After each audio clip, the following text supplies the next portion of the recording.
Hello and welcome to the Undressing the Spirit podcast, where sex and spirit go hand in hand. Join me, Tamara Powell, on a no-holds-barred adventure into the psyche and beyond every conceivable limit.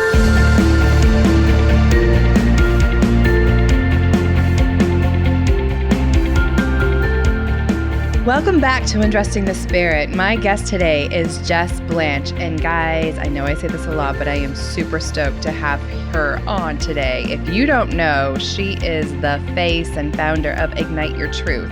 And let me tell you, if you're tired of seeing the same thing over and over again online, Jess Blanche is your breath of fresh fucking air. Yoga was her gateway drug into spirituality and the hashtag girl boss life. She became a yoga teacher in 2014 and shortly after became a certified life coach.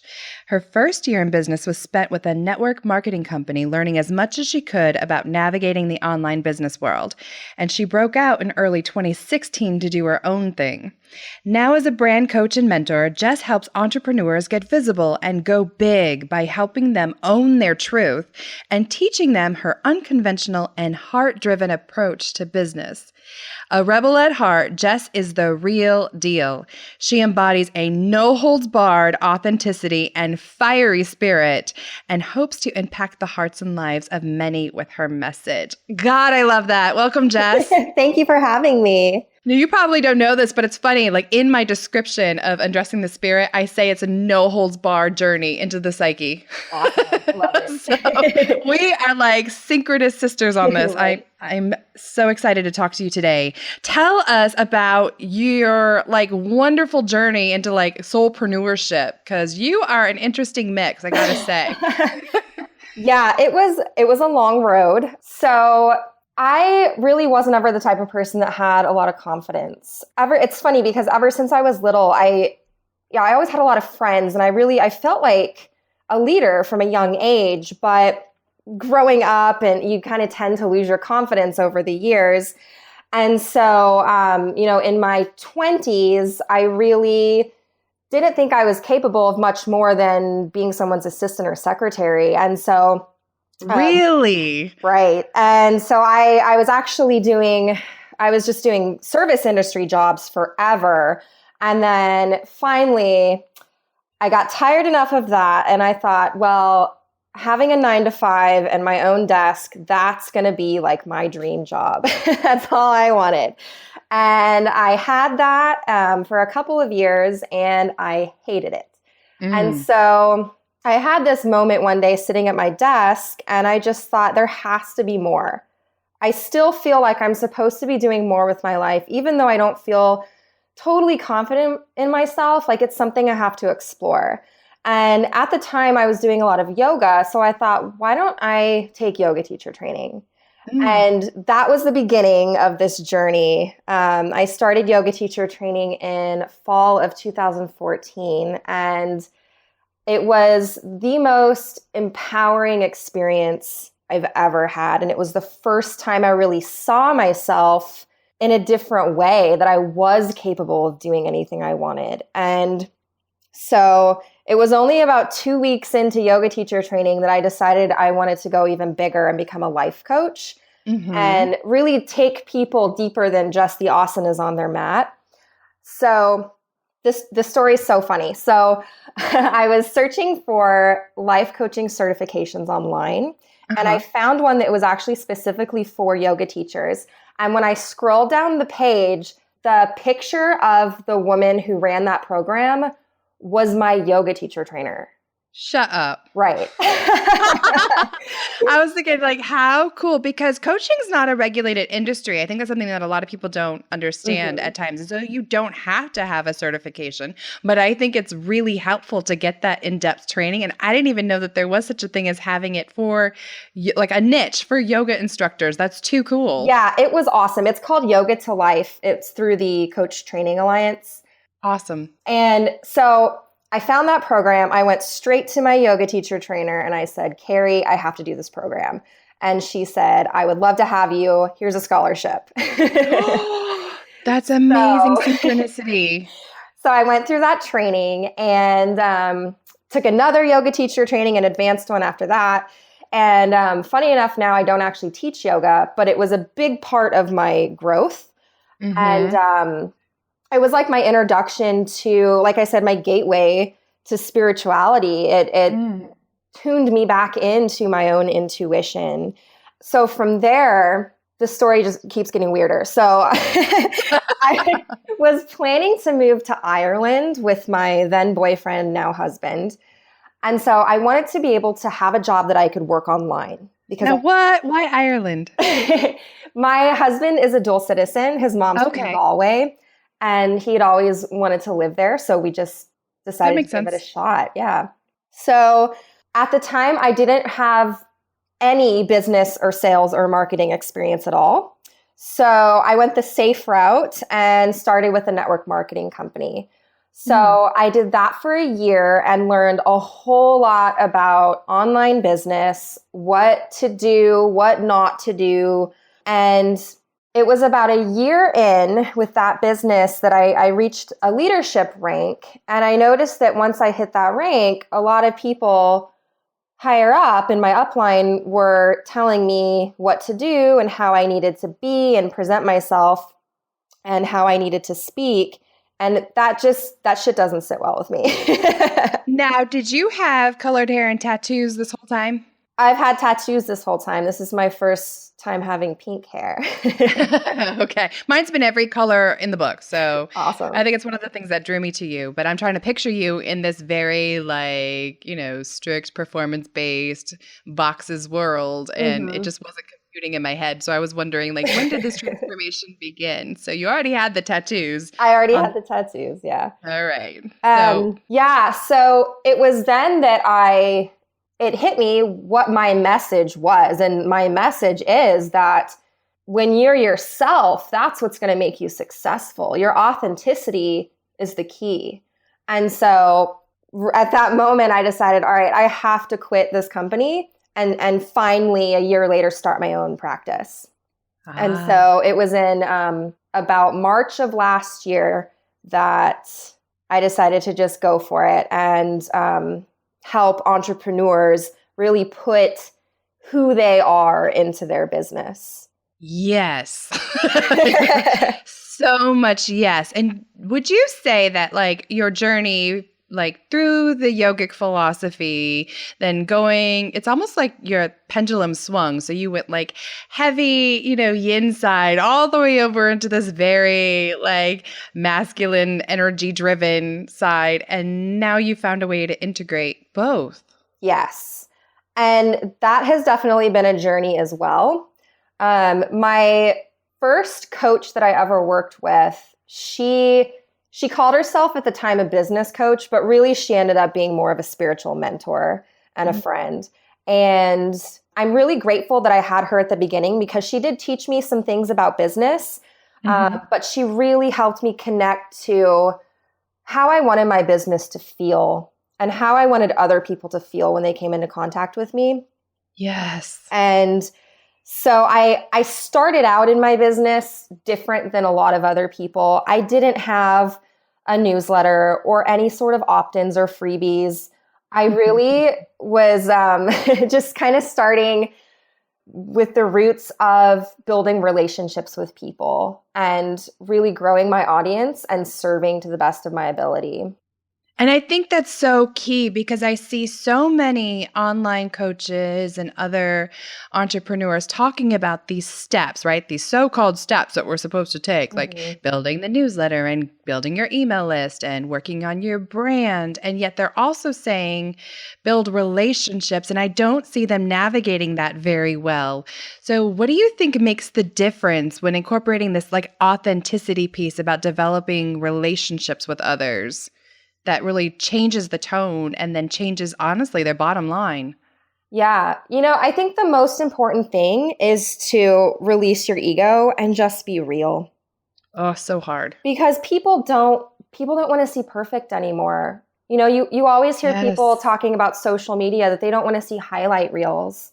Yes. They want to see what's really going on. And so being real and being vulnerable and just putting yourself out there for your audience to really identify and connect with is so important. And And it's also important to find that balance of building relationships with the right business strategy for you. That's so true. And I think there's a fine balance in that. It's something that I work with a lot of female entrepreneurs on is like, yes, we need to be vulnerable because people can't learn from someone they can't relate to. In fact, I just saw Danielle Laporte, who often is like this huge icon in our industry, and people look to her for guidance, but she's always had this very like, I don't know how to put it, like this cheerleader perfect image on the outside. So people tend to either love her or hate her. And she was saying this morning in one of her Facebook posts that's now gone viral that she realizes that she does tend to be more of a like preacher than a memoirist. Mm-hmm. And she had in a meeting was listing off a bunch of, shit that had happened to her in life. And her team was like, oh my God, you're finally relatable. Like you have to share this shit. And she did. And people are really like connecting with it. But I think there's a fine line because I see a lot of coaches going too far to the other extreme where they are just I'm owning it, people. It's just my own biases. Don't send me hate mail. Where they're so overly vulnerable about talking about like where they're at right now, like talking about all their shit, all the shit that's triggering to them. And it's very difficult for clients, I've noticed, to connect with that because it's like, how can I learn from you if you're not already a step or two ahead of me? Like it's got to look like that you've at least worked on your shit, healed some shit on the yoga mat or in coaching or wherever. Mm-hmm. And so how do you personally, I know this is a tricky question perhaps, but how do you navigate that balance between being vulnerable but not completely transparent? Does that make sense? It makes total sense. This is actually something I teach. So awesome. Bring it on, girl. And I wish I had the quote pulled up because there's this quote I read, and it's all about what authenticity really means. And basically what it says is that authenticity means being true to your highest self. It doesn't mean sharing all your dirty laundry. It means showing up the best that you can be. And I always tell my clients, especially the ones who are coaches, it's really important to wait to share a story until you've healed from it and it no longer triggers you. Yes. And it's the same thing with coaching people. You can't coach on something that you're not healed from, because if you're being triggered in a session, it takes you out of it and into your own head, and you're no longer fully serving the other person. So it's important if you're feeling triggered, if you're still healing something, keep that privacy. I mean, having privacy it's not being inauthentic, it's being a human and setting boundaries, especially in the online world. It's so easy to get a little too open. Yes. But boundaries are okay and they're needed. Yeah, I think it's that whole line between like professionalism versus perfection. Like, you're right. I can't look at you as if like you're perfect and all together, because then especially if we're in the coaching world, I'm not going to bring you my shit. Like, I'm not going to feel comfortable with my messy if I don't see that you are relatable. But I also can't be afraid. I've noticed with even some of the coaches that I've hired, you can become afraid to bring them your messy if you don't see that they've got, or if you feel like they're still dealing with it as well. Right. There is a fine line. So do you have any like maybe quick tips or things that people can do when they're looking at their own brand or their online social media presence as to how do they show up more authentically yet still be professional as well? Like, what has worked for you in your journey? Okay, so I have a couple tips. And one, you definitely want to keep your message consistent and pick and choose what you want to share. So going along the lines of what we were just talking about, definitely pick and choose the stories you want to tell. And when you're going to post something online, take a last look at it and ask yourself, is this in line with my core message? And if it's not, so good. Don't share it. Or maybe keep it for your personal Facebook page. Um, That's tricky. Can you say more about that? Because I've seen a lot of questions about that around the web in everyone's groups about how do I, number one, know what my core message is? And then how do I stay consistent with it? Because it is so easy to get like an ADHD cracked out squirrel, I think, to be like, oh, this thought popped into my head and this thought popped into my head. yeah. So something that I actually just told a client to do is carry a journal around with her and write down every idea that pops into her head.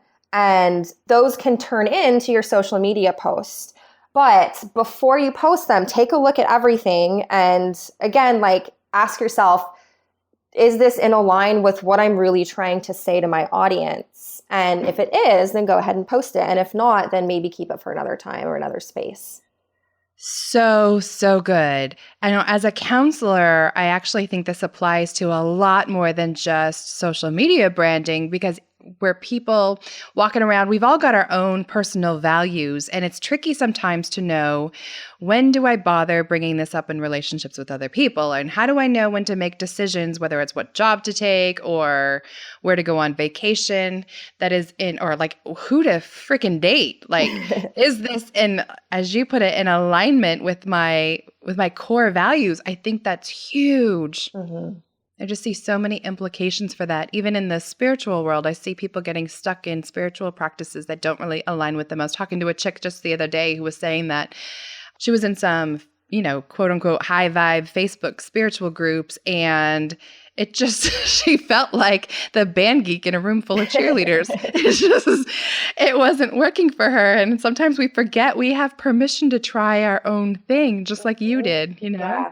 And that's exactly the message of my Facebook group, Ignite Your Truth. Like, I want people to have a safe and supportive space where they can really explore who they are and what they believe in, because that really is the foundation of your message and your business. Yes.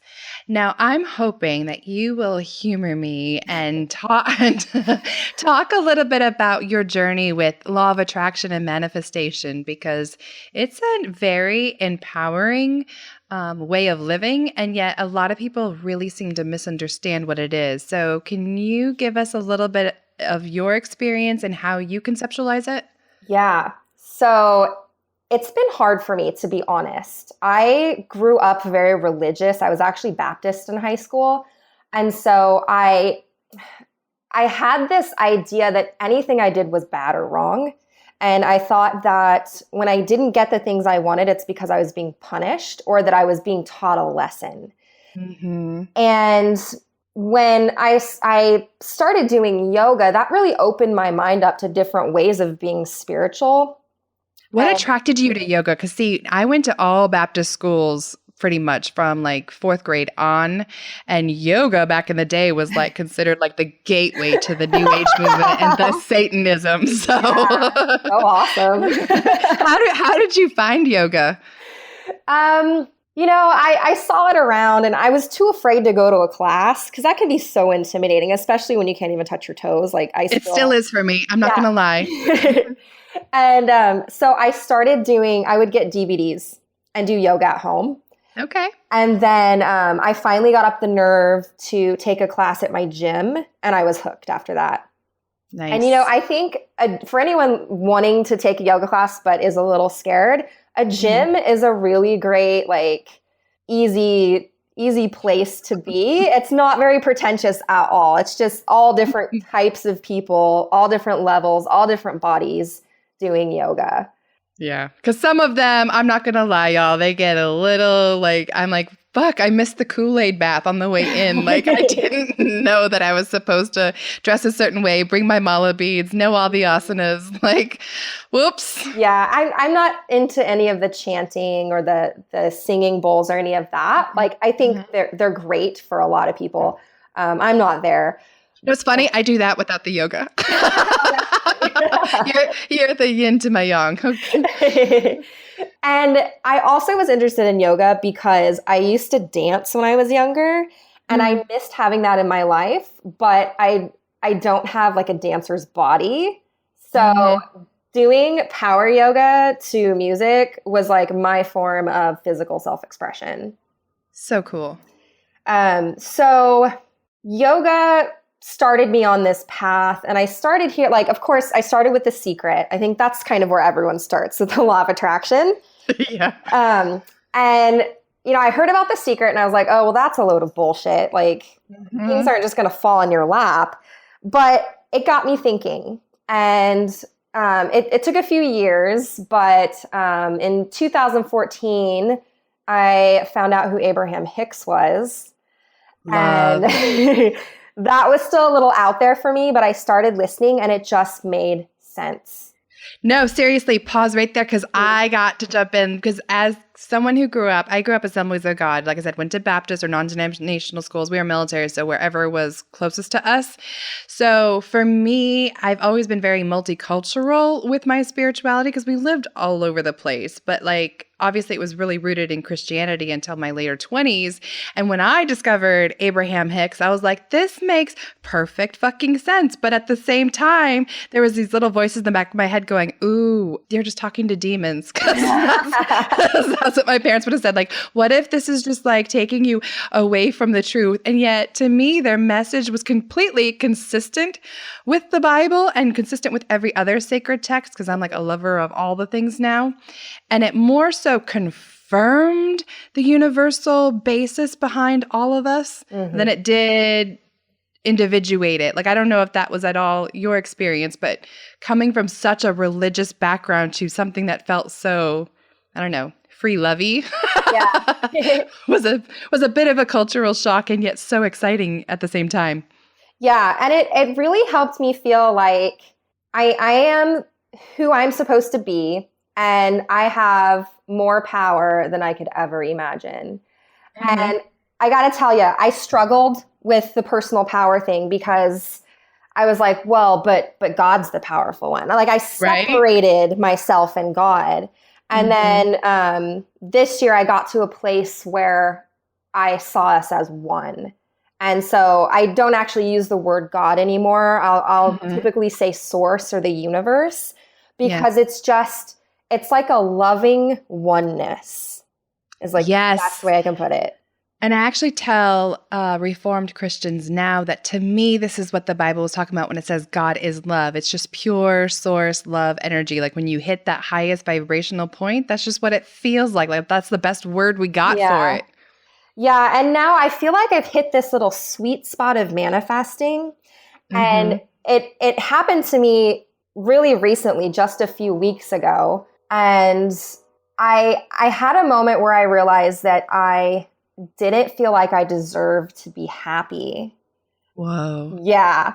And it was a total blind spot that my coach helped me get to. And once I had that realization, I was able to release all of that resistance I had and just felt like I was okay to just be happy all of the time. And it was such a freeing experience. I had to giggle, because it's like such a simple yet so profound truth. Like, shit, I have the right to be happy all the time. All the time. And since then, like, shit has just been manifesting left and right. It's been amazing. So I've been watching. You've been getting like tattoo appointments and discovery calls and all sorts of things. Yeah, I manifested over $4,000 in 12 hours. It's been insane. So awesome. So I think I also want to mention that I think people overcomplicate the law of attraction. I know I did, so I totally understand that. And it's easy to think that there's like different steps you have to take and there's secrets you don't know. But really, honestly, it's all about feeling good and worthy and knowing that what you want can absolutely happen. You just have to be open to it and have this like eager anticipation of it, and let go of all the different ways you think how it's going to happen, and just kind of go with the flow. That's the hardest part for me. I'm such a control freak. It's like, but how? I tell the universe, like, I'm great with the first few steps of manifesting. And then I get to the stage in the day where I'm like, I'm ready to bullet point out my game plan. And I was like, no, Tams, forget about the how. Focus on the wow. Oh, that's good. I like that. And then the other thing too is self-acceptance really is the key to manifesting. And that goes back to accepting yourself for your truth. And your truth is you are good, you are pure love, and you are deserving.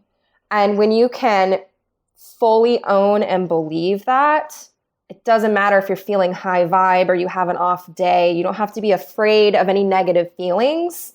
Having that belief in your truth is going to keep shit manifesting and coming to you. Truth bomb. Truth bomb right there. Y'all go back, rewind that last 30 seconds and play it over and over until you start to believe it. Like, because so many people, they get afraid of, oh shit, once they get started on the manifestation idea, if I have a bad day, I just wake up in a bad mood. That's it. I fucked myself. The universe has written me back off. And what you just said is so powerful, recognizing that no, it's about coming back to your own truth and really believing that at your core, you are good and the universe wants good for you. Yes. There's nothing you can ever fuck up. It's just not going to happen. Yet another truth bomb. You know that's going to go on a Canva later. That's a Jess Blanche-ism. You heard it here first, folks. There's nothing that you can fuck up. And yet as soon as even I say that, I'm like, do you really believe that? That's big. Yeah, I do really believe that. It took me a while to get here, but I fully believe that. So awesome. So other than The Secret, what are some of the things that have helped you better understand the law of attraction and manifesting? Oh my God. If you haven't heard of Mike Dooley, you need to get on that. He is amazing. So you guys, he does notes from the universe. If you don't get his emails, you will want them. Yeah. And he has written a number of books and he holds seminars. And I actually went to his seminar back in November called Playing the Matrix. And it was funny because I went in expecting something and left getting something completely different. So like, I believe you always get what you need, not necessarily what you want. True story. And he's very spiritual, but also very practical. And I believe that we are in it 50-50 with the universe. So it's not like The Secret where it's just, okay, think good thoughts and everything's going to fall in your lap. You have to take inspired action. You have to give the universe something to work with. Yes. Oh my God. You have to give the universe something to work with. Yes. And this was a big mistake I made in my business. Because at the beginning, I'd say the first 6, 7, 8 months of my business, I was so passive because I was like, all right, I believe that whoever I'm supposed to work with is going to come to me. And, I was doing like bare minimum marketing and my progress was really, really slow. And you guys, you definitely have to put the work in. There's a balance there. But that's really what I learned from Mike Dooley was that it's okay to take a shitload of action. That doesn't necessarily mean you're messing with all the hows. It just means you're exploring and really giving the universe something to work with. Yes. You're like my new favorite person. Thank you. So true. I think people get way too polarized, one side or the other, understandably so. I think we're just drawn to either the really receptive, softer side of spirituality or being just very active and all hustle. And it's all about the balance, and that changes entrepreneur to entrepreneur and even in the different developmental stages that your business is in or in life. If you're not in business, it doesn't matter. Same thing. Certainly what I wanted as a wife and mom in my mid-20s is not the same now approaching 40. It's just not. Right. And so the way that I work with the universe is very different. And it's important. And I see so many people, especially those that go into private practice in the counseling field or in online business in whatever industry, they fail out so quickly because of exactly what you just said. That's why you're my favorite person. You have to give the universe something to work with because you can do all the manifestation exercises. You can do all the ideal client work, worksheets. And if you're not actually getting out there, where the hell do you think they're going to find you? Right. So good. Jess, how can our listeners get in touch with you? Because I know they're going to want to. So I have a website. It's jessblanche.com. And You can find out information about working with me, information about my mini course I have available on branding, and then also on the homepage, you can sign up for my newsletter and find out everywhere I am online. I would love to personally invite you guys to my Facebook group, Ignite Your Truth. It's truly a special place. I've never seen anything online like it. It so is. It blows my mind every day, just the community of people in there. No, true story. Because back when I was leveling up again, as we say, and working on really taking my business into the next stratosphere and my personal life into the next stratosphere, I was going through a lot of transitions. Your group was one of I told this to you online, but five spiritual groups spiritual business, all the fun thing groups that I kept. I purged all the rest of them, and I will add my hat into the ring that Jess Blanche's Facebook group is my favorite. You guys can log on and I will see you there as well. Awesome. Thank you so much, Jess. This was so fun. It was my pleasure. Thanks so much for having me on.